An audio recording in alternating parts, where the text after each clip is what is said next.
Grand Medicalga keldim, ayajonim ko'rishga ozroq nasib bo'lmadi.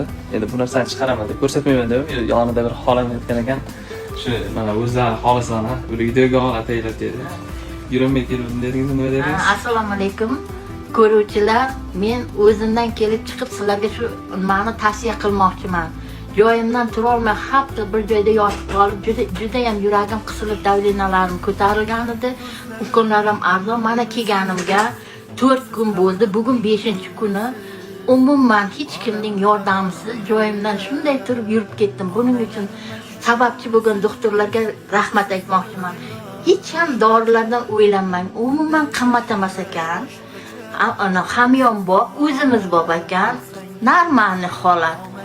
Yurib ketganim uchun xursandman. Shuning uchun o'zimni holimga tushganlar uchun bu ukamdan iltimos qildim. Meni oling va men holimga tushganlar mana shu yerga kelib davolanishlarini so'rayman, shifo topishlarini hammaga. Xolisona tavsiya. Xolisona tavsiyam bu meni.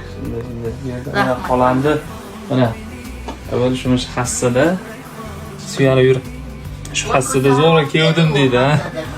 Ko'tarib, hozir men shu hassani ham olib berdim deydi. Bemalol shunaqa muammo bo'lsa, o'zimizni Grand Medicalga kelaverasizlar, omon bo'linglar.